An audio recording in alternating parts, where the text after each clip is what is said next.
우리는 다윗이 밧세바를 범하고 그의 남편 우리아를 죽이는 것도 보고 있습니다. 다윗은 이 극악무도한 죄를 아무도 알지 못하게 은밀하게 계획적으로 행하죠. 그리고 과부가 된 밧세바와 사생아가 된 그 아이는 자기의 아들로 입양을 해서 마치 죽은 부하의 가족을 거둬들이는 것처럼 그렇게 악을 행하고 오히려 칭찬을 받으면서 그는 편안하게 살고 있었습니다.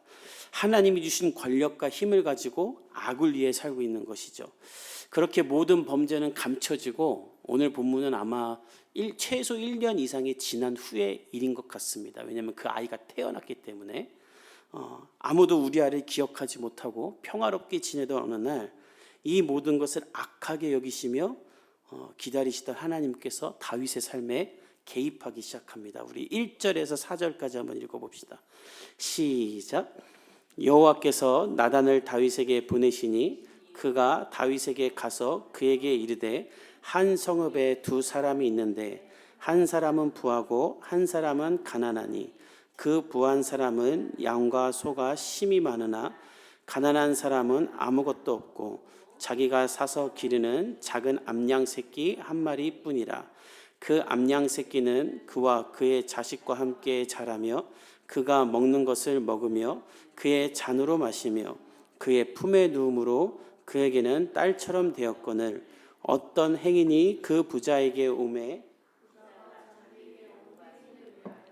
자기의 양과 소를 아껴 잡지 아니하고 가난한 사람의 양 새끼를 빼앗아다가 자기에게 온 사람을 위하여 잡았나이다 하니. 하나님은 선지자 나단을 다윗에게 보냅니다. 아마 다윗은 반갑게 여겼을 거예요. 우리가 봤지만 다윗이 성전을 짓고 싶을 때 이 나단을 불러서 상의를 하거든요. 그러니까 친밀한 사이였을 거예요. 나단이 어느 날 오니까 반갑고 기뻐서 나단 선지자 무슨 일입니까? 이렇게 환대했을 거예요. 그러자 나단이 한 이야기를 합니다. 한 마을에 한 성읍에 두 사람이 있는데 한 사람은 소와 양이 아주 많은 사람이었습니다. 원문을 보면 소와 양이 아니라 소떼와 양떼가 많았다. 그러니까 목장이 여러 개인 거예요. 우리 시대로 따지면 건물이 여러 개, 빌딩이 여러 개 있는 아주 그냥 초호화 부자 건물주예요. 그리고 가난한 사람이 있었는데 이 가난하다는 말이 겨우겨우 사는 사람이다. 그래서 이 사람은 하루 벌어 하루 살아가지고 악착같이 돈을 모아서 양 하나를 샀습니다. 양 하나. 그러니까 양 하나 샀다는 건 재산이 딱 양 하나가 됐다는 거예요. 그래서 너무 소중하니까 이 양을 자식처럼 여기고 같이 먹고 같이 잤다. 오늘 본문에 보니까 딸처럼 여겼다. 그렇게 갖고 이렇게 키운 거예요. 근데 그 둘이 사는데 어느 날 행인이 와서 부자에게 먹을 것을 주십시오라고 말을 합니다. 율법에 따르면 나그네를 잘 대접해야 되죠. 그러니까 이 나그네도 당연히 부자에게 갔겠죠. 뭐 양이 셀 수도 없이 많은데. 근데 이 부자가 그 행인에게 자기의 양과 소를 주기가 너무 아까워서 양 하나 갖고 있는, 딸처럼 여기고 있는 그 양 하나 갖고 있는 가난한 사람의 양을 빼앗아다가 대접을 해버린 거예요. 그리고 나단은 말합니다. 왕은 이 사람에 대해서 어떻게 생각하십니까? 다윗에게 갑자기 나단이 찾아가서 왜 이런 이야기를 하는가? 이 이야기는 지금 다윗의 이야기죠. 여러분 다 알고 있죠. 모든 것을 다 가진 다윗이 우리아를 죽이고 하나 있는 우리아의 아내 밧세바를 취한 이야기를 나단이 일부러 남 이야기하듯이 다윗에게 하는 것입니다. 왜냐하면 나단은 한 가지를 확인하고 싶어요. 이 사건이 이제 1년이 훨씬 지났는데 다윗은 지금 자신이 저지른 죄에 대해 자각을 하고 있는가? 다윗은 밧세바와 그 사이에서 태어난 아이를 보면서 내가 지은 죄에 대해 자각하고 뉘우치고 있고 회개할 마음이 있는가? 그걸 확인하고 싶어서 남 이야기하듯이 돌려서 말하는 거예요. 다윗이 이야기를 듣고 자발적으로 회개하기를 원하는 것입니다. 왜냐하면 1년이 지났는데도 여전히 회개하지 않았기 때문에. 그런데 너무나 안타까운 건 우리가 이따 보겠지만 다윗은 이 말을 듣고도 자기 이야기인 줄 몰라요. 전혀 자각을 하지 못해요. 어쩌다 다윗이 이렇게까지 죄에 대해 무감각해졌는가? 그가 하나님 앞에 서서 하나님을 앞에 나를 비추며 정결과 거룩에 힘쓰지 않고 하나님 앞에 나를 진단하지 않았기 때문에 그는 극악무도한 죄를 짓고도 그냥 평안하게 살고 있는 거예요. 저와 여러분이 다윗처럼 되지 않기를 예수님의 이름으로 축복합니다. 날마다 하나님 앞에 나가서 나를 말씀으로 비추고 거울로 나를 보듯이 내 몸에 뭐 묻은 게 없나, 머리는 잘 됐나 보듯이 하나님의 말씀으로 나를 보지 않으면 나도 다윗처럼 이렇게 죄를 짓고도 하나님께서 벗어나고서도 벗어난 줄 모르고 당당하게 사는 거예요. 저는 여러분들이 하나님 앞에 말씀 앞에 매일매일 섬으로 여러분 안에 있는 더럽고 추한 것들을 보고 지우는 사람들 되기를 예수님의 이름으로 축복합니다. 그리고 이 주일 예배도 사실 그런 예배가 돼야 돼요. 예배 드리고 나서 막 찔리는 게 있어야 돼요. 여러분, 예배를 잘 드린 사람은 어떤 사람인가? 그냥 좋은 말 듣고 힘이 되는 말 듣고 목사의 언변과 제주에 아멘 아멘 하다가 눈물도 좀 흘리고 이게 예배 잘 드린 게 아니라 말씀을 들을 때 내가 막 찔려야 돼요. 내가 막 까발려져야 돼요. 오늘 말씀 들으니까 내가 참 견디기 힘들다. 이 정도까지 가야 돼요. 왜 그 정도까지 가야 되는가? 그렇게 나의 수치와 더러움과 부끄러움이 다 드러나야 그때 예수님이 가장 약해져 있는 우리에게 찾아와 우리의 모든 약함을 덮어주시고 정죄하지 않고 나는 여전히 너를 사랑한다, 너를 포기하지 않는다, 다시 일으켜주시는 은혜를 우리가 경험할 수 있기 때문입니다. 아멘? 그런데 나 잘났다고 하는데 예수님이 와주겠어요? 그래, 너 잘났냐? 계속 살느냐? 이러죠. 다윗은 이 예배를 잊어버렸어요. 그래서 죄를 자각하지 못하고 나단에게 어떻게 말하는가? 우리 5절에서 6절을 읽어봅시다. 시작. 나단이 그 사람으로 말미암아 노하여 나단에게 이르되 여호와의 살아계심을 두고 맹세하노니 이 일을 행한 그 사람은 마땅히 죽을 자라. 그가 불쌍히 여기지 아니하고 그 양 새끼를 4배나 갚아 주어야 하리라 한지라.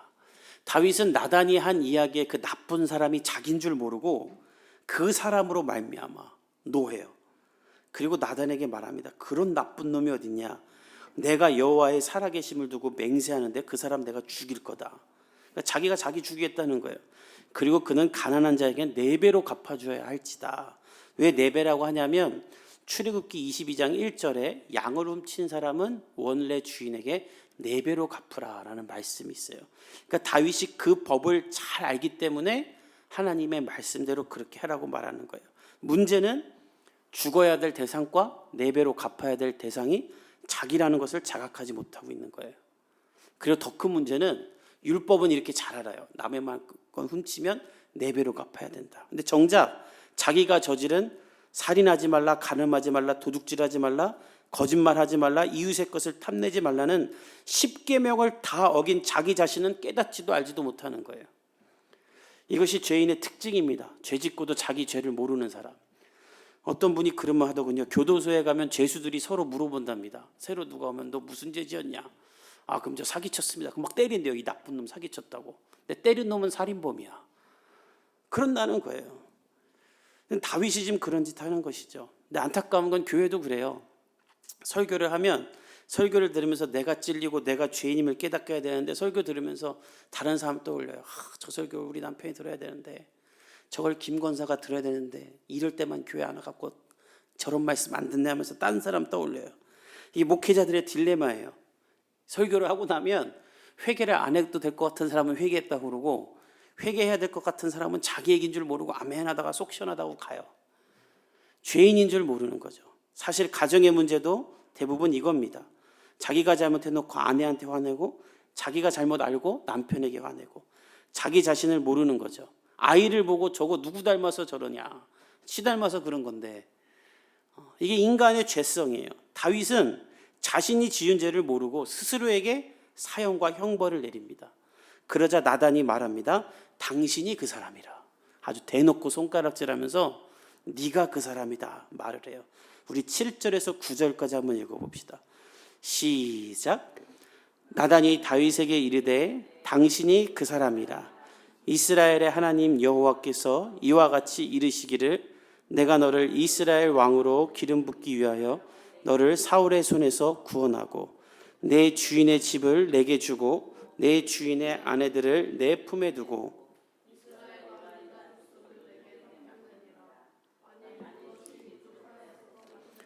내가 내게 이것저것을 더 주었으리라. 그러한데 어찌하여 내가 여호와의 말씀을 업신여기고 나 보기에 악을 행하였느냐? 내가 칼로 햇사람 우리아를 치되 암몬 자손의 칼로 죽이고 그의 아내를 빼앗아 내 아내로 삼았도다. 나단은 말합니다. 저는 손가락질하면서 말했을 것 같아요. 네가 그 사람이다. 네가 그 악한 부자다. 그리고 이어서 말해요. 이스라엘 하나님 여호와께서 말하셨다. 내가 너를 사울의 손에서 구원하여 왕의 가문까지 바꾸면서 너에게 기름 부어 왕으로 삼았고 너의 주인인 사울의 집을 주고 그의 아내들도 내 품에 줬다. 이것은 제가 여러 번 설명했던 것처럼 선왕의 후궁들은 다음 왕이 이렇게 취하는 것이죠. 그리고 이스라엘과 유다 족속을 다 주면서 부족한 것 없이 줬고 네가 부족한 게 있다고 하면 그것도 주었을 것인데 너는 왜 우리아를 암몬 자손의 칼로 죽이고 그의 아내를 빼앗느냐. 그리고 그런 악한 일을 해놓고서는 어찌 선한 사람인 것처럼 살고 있느냐. 그 모든 이유는 네가 나를 업신여겼기 때문이다라고 피해갈 수 없도록 죄를 지적해요. 저는 여기서 나단을 잠깐 보고 싶습니다. 만약 우리가 나단이라면 다윗 앞에 이렇게 지적할 수 있었을까? 다윗은 이스라엘 최고의 왕이죠. 아주 태평성대를 이룬 그 지역을 다 통일한 사람입니다. 다 자기 수하에 둔 사람이에요. 근데 그 사람 앞에 가서 아무리 선지자라는들 당신 이런 죄 지었습니다. 1년 전 일인데 그 죄를 다 끄집어내면서 지적하는 거 쉬울까요? 이번에 회사에서 사장님 방에 들어갔고 사장님 경영 이렇게 하면 안 됩니다. 말할 수 있는 사람 누가 있겠습니까? 근데 나단이 이걸 다 지적하는 거예요. 이건 쉬운 일이 아니에요. 한국교회 목회자 중에 목사님 중에 모든 목회자들에게 존경을 받는 지구촌교회 이동원 목사님이라는 분이 계십니다. 원로 목사님이신데 이분께서 은퇴를 하실 때 은퇴사를 하면서 5가지 감사와 5가지 참회를 하세요. 내가 감사했던 것 5가지, 내가 잘못했던 것 5가지. 근데 그 중에 한 가지 참회가 무엇인가?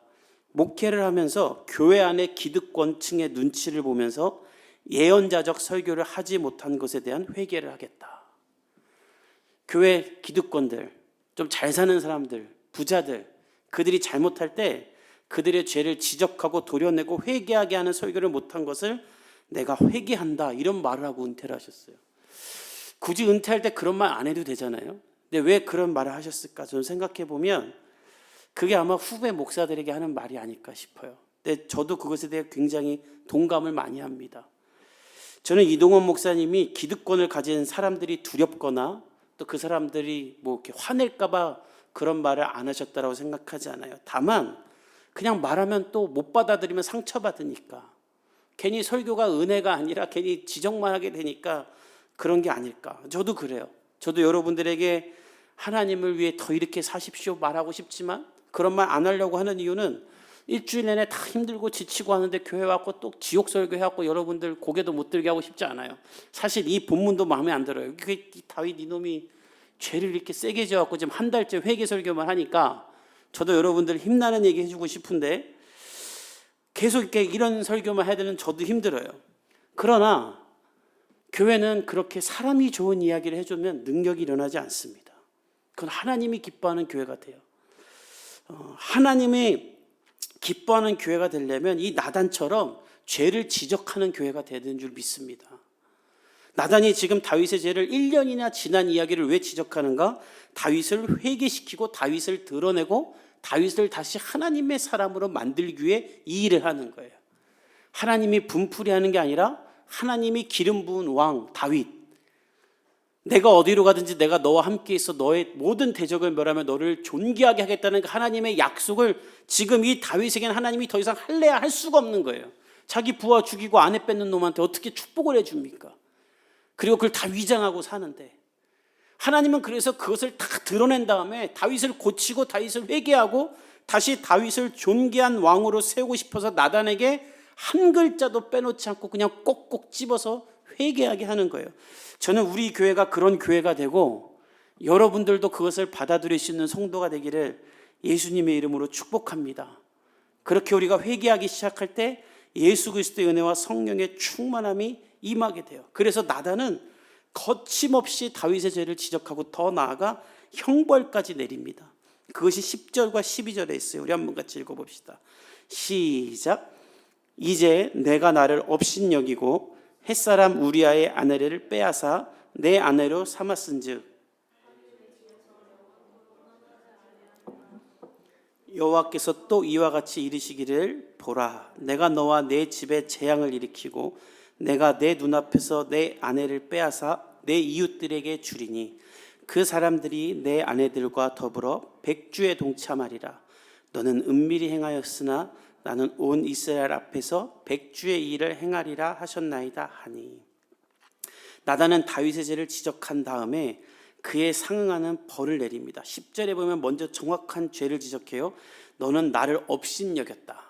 그러니까 모든 죄의 근원은 나를 업신여긴 것. 그 다음은 햇사람 우리아의 아내를 빼앗아 내 아내로 삼았다. 그래서 벌을 내릴 건데 다윗이 말한 것처럼 4배로 갚아줘야 한다는 것 말했던 것처럼 하나님도 벌을 4배로 내리세요. 첫째는 칼이 내 집에서 영원히 떠나지 않을 것이다. 그래서 다윗의 자식들이 서로를 죽이는 일을 합니다. 그리고 너와 내 집에 재앙을 일으킬 것이다. 우리가 보겠지만 이 집안에 계속 재앙이 일어나요. 그리고 세 번째, 내 아내를 빼앗아 이웃들에게 주고 그 사람들이 내 아내들과 더불어 백주에 동참하리라. 다윗의 셋째 아들 압살롬이 다윗 대신에 왕이 되겠다고 하고 다윗을 성에서 쫓아냅니다. 그리고 나서 남겨진 다윗의 후궁 10명과 다윗이 밧세바를 받던 그 옥상에서 남들 다 보는 데서 장막을 치고 잠자리를 가져요. 내가 다윗의 후궁을 가졌다. 이제 내가 왕이다. 이걸 선포하려고. 그리고 마지막으로 13절에서 15절에 나오는데 다윗과 밧세바 사이에서 태어난 이 아이를 하나님이 죽이십니다. 우리 13절에서 15절을 읽어봅시다. 시작. 다윗이 나단에게 이르되 내가 여호와께 죄를 범하였노라 하매 나단이 다윗에게 말하되 여호와께서도 당신의 죄를 사하셨나니 당신이 죽지 아니하려니와 이 일로 말미암아 여호와의 원수가 크게 비방할 거리를 얻게 하셨으니 당신이 낳은 아기가 반드시 죽으리라 하고 나단이 자기 집으로 돌아가니라. 우리아의 아내가 다윗에게 낳은 아이를 나단을 통해 자기 죄를 깨달은 다윗은 나단에게 나아가 하나님 앞에 내가 죄를 범했습니다 라고 말합니다. 우리가 읽은 본문에는 이게 그냥 한 줄로 딱 돼 있어서 그냥 회개했나 보다 싶지만 그렇지 않아요. 시편 51편에 보면 그 시편 51편이 이때 다윗이 고백한 회개의 기도인데 우리 한번 자막을 통해 볼까요? 다윗이 얼마나 처절하게 회개했는지가 잘 나옵니다. 시편 51편 우리 한번 읽어봅시다. 시작. 주의 얼굴을 내 죄에서 돌이키시고 내 모든 죄악을 지워주소서. 하나님이여 내 속에 정한 마음을 창조하시고 내 안에 정직한 영을 새롭게 하소서. 나를 주 앞에서 쫓아내지 마시며 주의 성령을 내게서 거두지 마소서. 주의 구원의 즐거움을 내게 회복시켜 주시고 자원하는 심령을 주사 나를 붙드소서. 그리하면 내가 범죄자에게 주의 도를 가르치리니 죄인들이 주께 돌아오리이다. 다윗은 하나님 앞에 간절히 회개해요. 내 죄악을 지워주십시오. 정직한 영을 주시고 성령을 거두지 마십시오. 그리고 나에게 다시 구원의 기쁨을 회복만 시켜준다면 나와 같이 죄를 짓고도 죄인 줄 모르고 있는 사람들에게 주의 도를 가리켜서 그들 모두가 나와 같이 하나님께 돌아오게 하겠습니다. 나라를 정결케 하겠습니다. 이렇게 고백을 해요. 그래서 하나님은 다윗을 용서하십니다. 이것이 하나님이 원하시는 거였어요. 아까도 말했지만 하나님이 다윗을 사용하기 원하기 때문에 그를 높이기 원하기 때문에 회개하기 원했는데 사울과 달리 다윗은 회개합니다. 이것이 사울과 다윗의 차이인데 사실 여러분 객관적으로 보면 다윗이 사울보다 훨씬 나쁜 짓을 많이 한 거예요. 근데 왜 하나님이 사울은 버리고 다윗을 쓰셨는가? 다윗은 하나님 앞에 나아가 죄를 뉘우치고 철저히 회개함으로 다시 하나님을 붙잡는 사람이니까 하나님이 기회를 준 거고 사울은 끝까지 내가 무슨 죄 짓냐고 다 버리고 무당 찾아가고 있으니 하나님이 그를 버린 것입니다. 그래서 하나님은 그의 죄를 사하고 더 이상 너의 죄를 묻지 않겠다라고 말하면 모든 죄를 사해 주세요. 여러분 이 은혜가 저와 여러분에게도 있는 줄 믿습니다. 요한일서 1장 9절에는 이렇게 말해요. 우리 한번 같이 읽어봅시다. 요한일서 1장 9절 시작. 만일 우리가 우리 죄를 자백하면 그는 미쁘시고 의로우사 우리 죄를 사하시며 우리를 모든 불의에서 깨끗하게 하실 것이요. 우리가 죄를 지었어도 자백하기만 하면 우리는 더럽고 추하지만 하나님이 미쁘고 의로우시기 때문에 그 하나님의 미쁘고 의로우심이 나를 덮어버린다는 거예요. 냄새가 나지만 향수를 뿌리면 냄새가 향수로 덮여지는 것처럼 하나님의 신실하심과 은혜가 우리를 덮어 우리의 죄가 사라진다라는 거예요. 날마다 이 하나님 앞으로 나갈 수 있기를 예수님의 이름으로 축복합니다. 모든 저주와 불안과 수치가 사라질 거예요. 여러분, 사단과 하나님의 차이가 어디 있는지 아세요? 사단은 캐물어요. 그럴 자격도 없으면서 우리의 죄를 캐묻고 그걸 약점 잡고 협박합니다. 그러나 하나님은 우리의 죄를 정죄하고 지적할 수 있는 부민에도 우리가 고백하기만 하면 덮어주고 괜찮다 말하고 의롭다고 해주시고 다시 우리를 사용해 주시는 분이에요. 그 하나님 앞으로 나아가는 저와 여러분이 되기를 예수님의 이름으로 축복합니다. 그런데 여기서 기억할 게 있어요. 그러면 그냥 죄 짓고 맨날 회개하면 되겠구나 하고 죄를 가볍게 여길 수 있는데, 절대 그래서 안 되는 이유는 무엇인가? 오늘 본문에 보면 하나님이 다윗의 죄는 용서하면서 이런 말 하세요. 너 때문에 여호와의 원수가 크게 비방할 거리를 얻었다. 하나님을 믿는 사람들이 그냥 습관적으로 다 짓고 그냥 편하게 살면서 교회 와서 일주일에 한 번 회개만 하면 되는가? 그게 아니라는 거예요. 우리가 그렇게 살면 우리 때문에 하나님이 비방을 얻는다. 다윗이 이런 죄를 지었으니 세상 사람들이 어떻게 생각하겠어요? 야, 저 하나님의 왕, 기름 부은 왕이라는 왕이 자기 부하 죽이고 아내를 뺐네. 야, 저게 무슨 하나님이 신실한 왕이고 무슨 저런 신을 심기는 애들을 우리가 왜 높여줘야 되냐? 그렇게 생각하지 않겠습니까? 안타까운 것은 이 다윗이 욕먹는 게 지금 우리 시대 크리스찬들이 욕먹는 거랑 똑같은 거잖아요. 그래서 하나님은 어떻게 말하냐면 너 때문에 하나님이 그런 모욕을 당하기 때문에 너와 밧세바 사이에 나는 아들은 죽일 것이다. 그것으로 말미암아 네가 죄를 지은 것이고 나 여호와는 정의와 공의의 하나님임을 내가 세상 가운데 나타나겠다라고 말하는 거예요. 그래서 여러분, 우리가 회개하면 되지라고 여기면 안 되고 죄에서 떠나 하나님 앞에 거룩하게 사는 사람이 우리의 목적이 되기를 예수님의 이름으로 축복합니다. 그리고 한 가지 또 배울 게 있어요. 우리가 이 시대에 나단이 되기를 원합니다.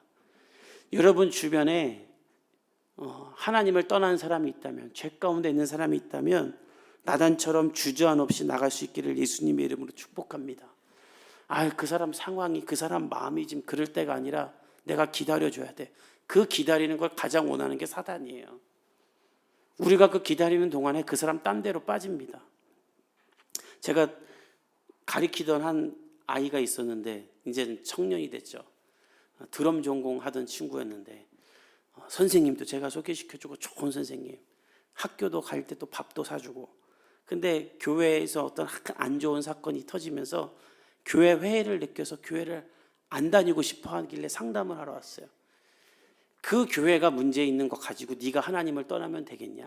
너 다른 교회라도 찾아가라. 제가 그때 개척하기 전이니까. 근데 제 말을 듣고 자기 드럼 선생님한테 가서 또 얘기를 했는데 그 드럼 선생님이 뭐라고 했냐면 좀 쉬어라.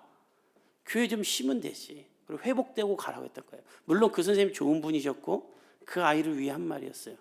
근데 문제는 5년이 지났는데 지금도 교회를 쉬고 있어요. 그래서 제가 얼마 전에 전화했어요. 이젠 그만 쉬어야 되지 않겠냐? 근데 이제 한번 5년 쉬니까 교회 못 다니겠는 거예요.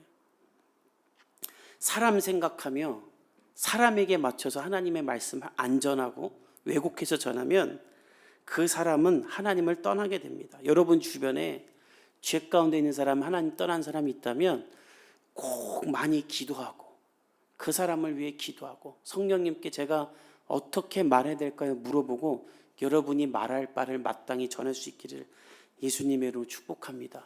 기도 안 하고 말하면 또 싸움 나요. 정답만 말한다고. 기도하고 여러분 주변에 하나님 떠난 사람, 죄 가운데 있는 사람들에게 말해야 돼요. 그리고 이 시대를 보면서도 여러분이 나단 같은 일을 해야 돼요. 제가 지난주에 광진구청, 서울시, 구리시 제가 사는 동네에다 다 전화했어요. 왜 전화했냐면 현수막, 이 정당들의 현수막이 너무 서로 비난하는 문구가 많고 이래가지고 다 전화해서 이 현수막을 안 달도록 좀 했으면 좋겠다. 인천시에서는 시에서 그걸 못 달겠대요. 조례에서. 그래서 정당들이 못 달게 해버렸다는 거예요. 이거 아이들에게 너무 안 좋습니다. 우리 교회 예배 드리고 나가면 아이들 글씨 다 읽을 줄 아는데 뭐 서로 정치인들이 욕하는 거 이런 거 붙이면 어떡합니까 했더니 그 받는 분들이 뭐라고 하냐면 민원 주셔서 감사합니다. 이런 민원이 많아서 구리시도 서울시도 조례를 다 만들고 있고 아예 못 걸게 하는 건 헌법에 유의되기 때문에 동마다 하나 걸게 하려고 한다고. 그러니까 여러분들 이 사회에 이런 안 좋은 것들 없어야 될 것을 보면서 누구 욕하고 그런 게 아니라 여러분들이 그런 걸 하나하나 변화시키는 사람들 될 수 있기를 예수님의 이름으로 축복합니다. 그냥 또 기억할 게 있어요. 여러분에게도 나단 같은 사람이 있다면 그 사람과 가까이 하기를 축복합니다. 아픈 사람들 있죠. 꼭 나 아픈 데만 꼭꼭 찔러서 말하는 사람. 너 그러면 안 된다 그러고 나 듣기 좋은 말 안 해주고 정답 말해주는 사람들.